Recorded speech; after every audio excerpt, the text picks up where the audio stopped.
Welcome back, Chappelle. Welcome back to it. Welcome back to your flipped classroom, and we're going to pick up right where we left off in class today, talking about the Black Death Plague, right? So we started off class today discussing a lot of really intense stuff, particularly focusing on epidemiology, right? We took it a little bit of time in class today to discuss the difference between viral infections and bacterial infections, and then we started this entire process out with this flip, discussing also as well urbanization, moving to towns and cities, everything's becoming overcrowded, and also discussing the fact that the plague probably existed long before it ever actually even really broke out in Europe, right? So the thing about it is we talked about the plague of Justinian. We talked about like Yersinia pestis being the bacteria that causes this whole thing.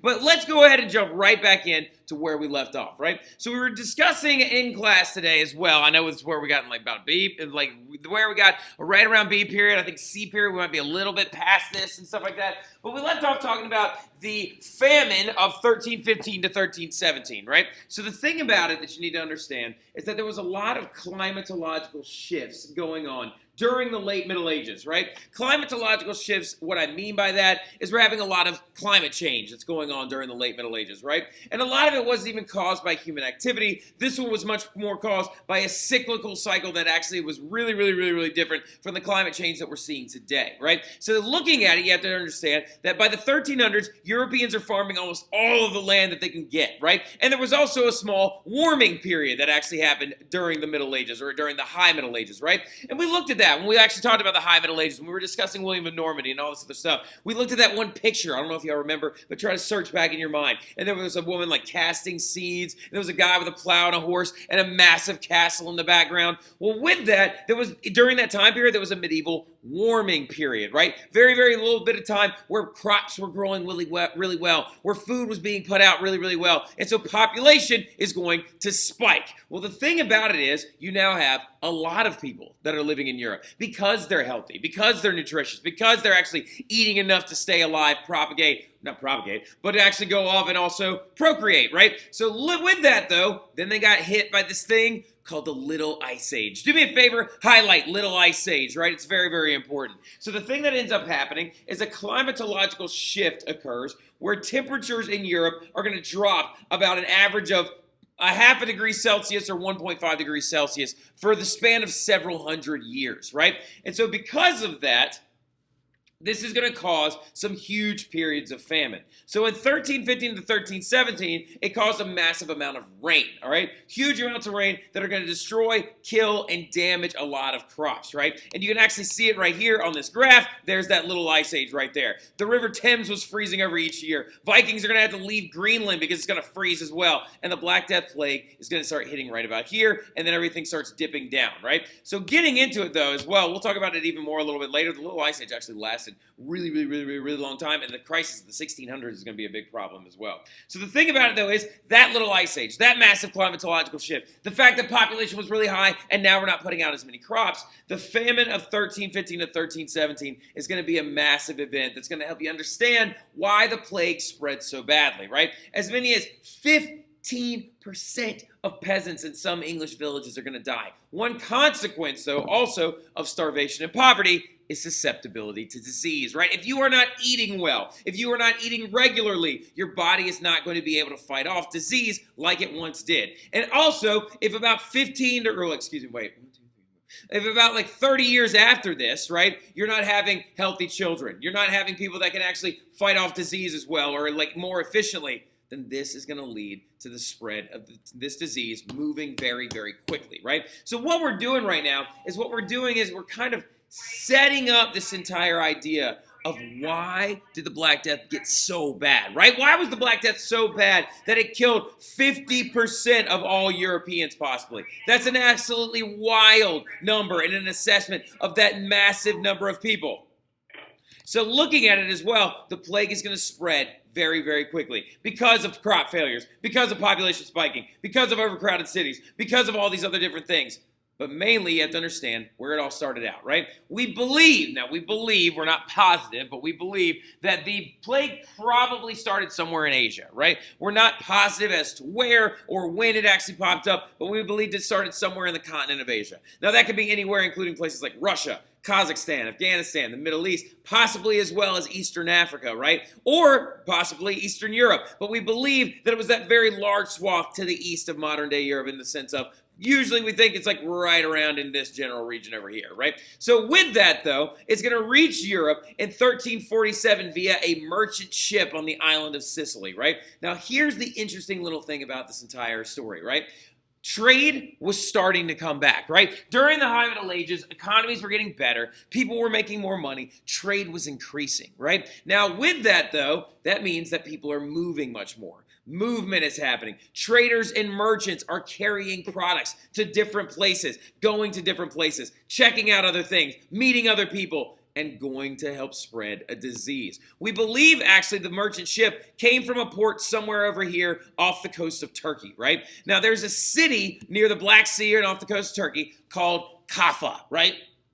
And the city of Kaffa was attacked by these people known as the Mongolians, right? And the Mongolians had a habit of taking dead bodies and throwing them on catapults into cities to help aid in, actually sieging a city, making disgusting conditions, breaking the will of their enemy, and deliberately spreading disease. And we believe what probably happened is one of those bodies that the Mongolians threw over that wall, hit the ground, shot blood into the air, and then patient zero, the first person to spread it into Europe, is going to inhale Black Death into their body, hop on that boat, and sail right here to the island of Sicily, right? After being attacked by the Mongolians in the city of Kaffa, that person's then going to spread it through Italy, and it's going to spread like wildfire, right? Remember, because cities are overcrowded, there's no plumbing, people are not eating as well because of the climate changes, the famines, all this different stuff, and so it's going to spread insanely quickly. From 1347 to 1348, in about a year, Southern Europe is going to be decimated by the Black Death Plague.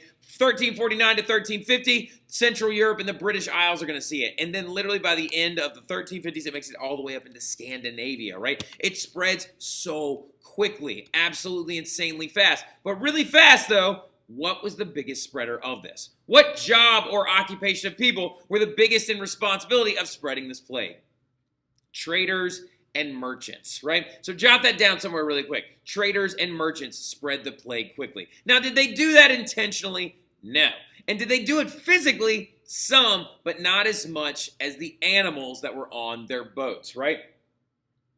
Sorry, I had to take a sip of coffee. But something you need to understand about the Black Death is that I know I just said a dead body got thrown into a city. It popped. Bleh. And we got literally the first person getting Black Death, getting it from inhaling it, right? But the more common way of catching the plague actually has to do with animals and critters that lived on those merchant vessels, right? And the thing about it is those merchant vessels had lots of different inventory, lots of different items, and also some of them carried foodstuffs and foodwares, right? If you have foods or things or anything on a boat whatsoever, you're going to attract rats, right? Rats are going to then be being carried all over Europe, and rats are covered in fleas, right? So now look, the big thing about it is you got one type of plague, because there are 3 different types of the plague, from fleas, right? Now, big thing about it is that one is the one that's known as the bubonic plague, okay? There are 3 different iterations of the plague, 2 different types and one kind of result, right? So the thing about it is the first one that we'll talk about is the bubonic plague. When an infected flea would bite you and vomit the plague virus into you. Oh, wait, that's not accurate. The plague bacteria. Sorry about that. Edit that a little bit. That's supposed to say plague bacteria.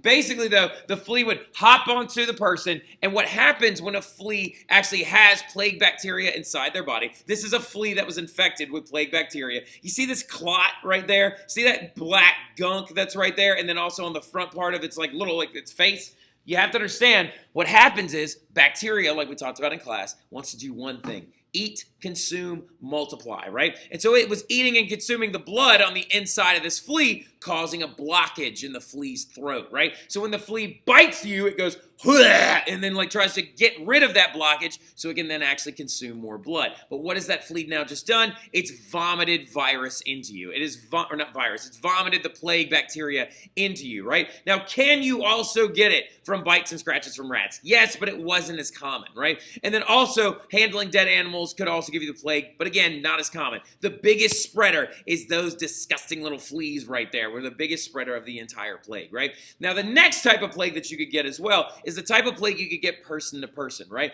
The type of plague where it's called the pneumonic plague, right? The pneumonic plague you got by inhaling droplets of blood that contained plague bacteria, right? So, for example, what happens, one of the symptoms of the plague is your lungs begin to secrete liquid and fluid, right? And usually that's in the form of blood or other types of bodily fluids. And what happens is it ends up inside your lungs, the bacteria is growing in your lungs, and you go, or you sneeze, and now that plague bacteria is riding those droplets of blood outside of your face, right? And some of you are like, how is that even possible? Because this is what your face looks like whenever you actually try to like sneeze or whenever you do any of this stuff. It's so gross. Like y'all, look at this slow motion sneeze. It is absolutely ridiculous. This is what literally how much fluid comes out of your face when you sneeze. And during the Middle Ages, all these little droplets had plague bacteria all over them. How gross is that? Ugh, let's rewind it back a little bit right now. I know people like Olivia are probably just looking at this going like, oh my God, it's so gross. Like, look at, wait, where was that really big one? Just the bleh. That's why you should cover your mouth, right? Like, so that's gross, all right? Nobody wants to get that stuff all over them. That's nasty. All right, now look, the big thing about it though in general, wait, oh, there we go. Whoop, ah!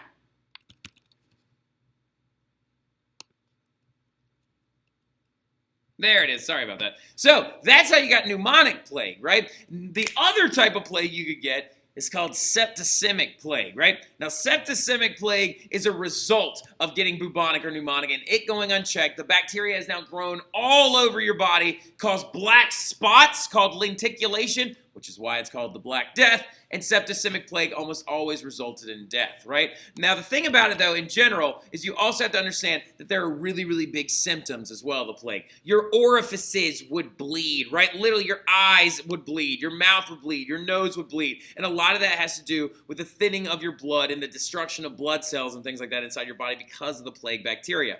Other big symptoms included, like I said, that lenticulation, right? Lenticulation is when the black spots and tissue would like show up all over your body, which means that you are sure enough going to die, right? And septicemic form looks like this, right? Like, see, like literally this person's fingernails are falling off and stuff like that, and the skin is turning black and whatever. That is lenticulation, right? The other famous symptom of the Black Death Plague, which is a very, very interesting one, is an infected lymph node that actually is called a bulbus. It's right there. You ever gone to the doctor and they feel around your jaw and stuff like that? They're trying to check your lymph nodes for an infection because your lymph nodes are supposed to swell a little bit when you are sick because it's trying to quarter off any disease or foreign body so your body can easily get rid of it, right? Well, the thing about it is, plague bacteria loves being in your lymph nodes because it can then grow inside of it, and these bulbuses would occur. And what they would oftentimes do to these bulbus is they would do a thing called lancing them, where they would actually take a knife and cut them open and stuff like that to bleed all the pus and disgusting stuff out. That is an example of a popular medical cure of this stuff during the Middle Ages, right? So during the Middle Ages, people are going to start freaking out, right? Because this plague is spreading like crazy. People are coughing it onto them. Fleas are biting them. That's really itchy. We got rats running around all over the streets. People are going like, they have no plumbing. It's absolutely nasty. It's disgusting. People were starving 30 years ago, right? Well, there are popular medical cures as well.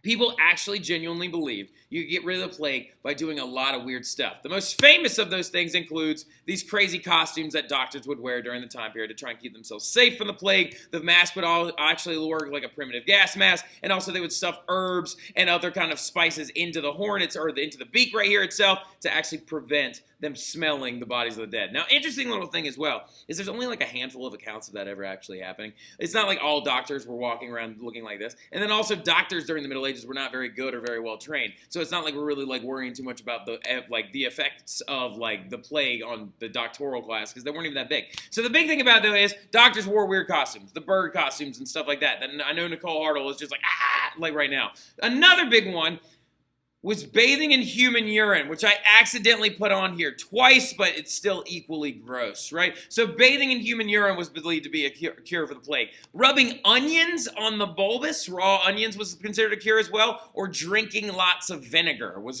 believed to actually help you like prevent the entire plague bacteria from killing you. Bloodletting is another one that we talked about in B period. Rachel Ann Potter, put her arm out today, and we were pretending that we were going to bloodlet her, right? That right there is the tool that was used for bloodletting. A small knife right here to cut your vein open and drain the blood out of your body, because they were like, you know what, you got too much blood, that's why you got this sickness. And then they also would use leeches and attach those to people as well. My favorite two, believe medical cures for the entirety of like the Black Death Plague period.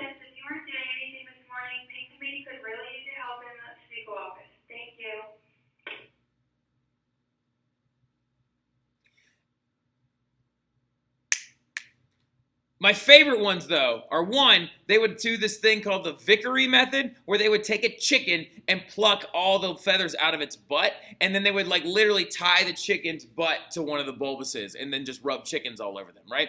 And another one was unicorn horn, right? Literally what they actually did is merchants were selling this powder that was called alicorn, and everybody was like, oh, it's horn from a unicorn. It'll cure you of the plague and stuff like that. Now, actually, it was not horn of a unicorn, because unicorns aren't real. Hate to break that to some of y'all. But they actually believe it might have been like dust or horn from narwhal horns, which are types of whales and stuff like that. So, which is absolutely wild that they were like, oh, let's just like rub powdered whale horn on it. Now, look, but how did the plague actually end? By the 1350s, how did it actually end? Well, first and foremost, it didn't end in the 1350s. The plague kind of popped up every now and again over the next several hundred years. It just would never be an outbreak like it was in the late Middle Ages. But really quickly, the better question is, how did Europe get a handle on the plague, right? Well, one of them is a process called quarantining. Just like we did in COVID and stuff like that, you must isolate sick people away from everybody else. Now, interesting little thing about the word quarantine, which after living through COVID, I'm sure that all of y'all actually know the concept of quarantining, right?